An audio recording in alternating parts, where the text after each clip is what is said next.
విద్యాబుద్ధులు నేర్చుకొని ఉజ్వల భవితను అందుకోవలసిన విద్యార్థులు చిన్న చిన్న సమస్యలతోనే మరణమే శరణమంటున్నారు.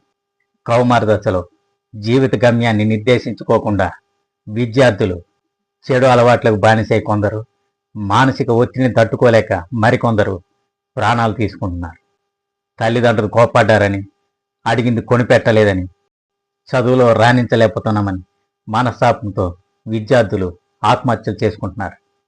క్షణికావేశంతో నిర్ణయాలు తీసుకుంటున్నారు. చిన్న చిన్న కారణాలతోనే 2 వయసులో నిండు నూరేళ్ల ప్రాయాన్ని ముగించేస్తున్నారు. నిరంతరము పిల్లల భవిష్యత్తుకి తపన పడే తల్లిదండ్రులకు కడుపు కోత మిగిస్తున్నారు. కాబట్టి పిల్లల తల్లిదండ్రులు జాగ్రత్తగా గమనించాల్సిన విషయాల గురించి ఇక్కడ మనం మాట్లాడుకుందాం. చాలామంది తల్లిదండ్రులు ఉరుకుల పరుగుల జీవితంతో పోటీ పడుతూ అసలు పిల్లలు ఏం చేస్తున్నారనేది కూడా గమనించలేకపోతున్నారు. ఆడుతూ పాడుతూ చదువుకోవాల్సిన దశలో వాళ్ళను ర్యాంకులు మార్కులు అంటూ వారిని ఒత్తిడికి గురి చేస్తున్న వారు కూడా లేకపోలేదు. కనీసం పాఠశాల నుండి వచ్చిన తర్వాత కూడా వారితో మాట్లాడడానికి సమయం కేటాయించలేకపోతున్నారు. అవసరాలు తీర్చాలనే తాపత్రయంతో వారు అడిగిందల్లా కొనిపెడుతూ వారిలో ఒక రకమైన భావనను కలుగజేస్తున్నారు. కష్ట సమయంలో అవి తమకు అందడం లేదని ప్రాణాలు తీసుకునే పిల్లలు కూడా ఉన్నారు. ఎదుగుతున్న కొద్దీ పిల్లల్లో వస్తున్న మార్పులను, ప్రవర్తనను గమనించలేకపోతున్నారు తల్లిదండ్రులు.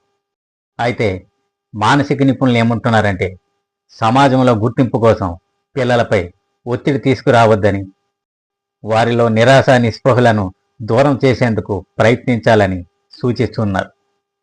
వైఫల్యాన్ని అధిగమించే విధంగా ఆత్మవిశ్వాసాన్ని పెంపొందించాలని, మానసిక ఒత్తిడిని జయించేందుకు వారితో కొంత సమయం కేటాయించి వారితో స్నేహంగా ఉండాలని సూచిస్తున్నారు. కొందరు విద్యార్థులు మాటపాడని తీరుతో విలువైన ప్రాణాలను బలి తీసుకుంటున్నారు.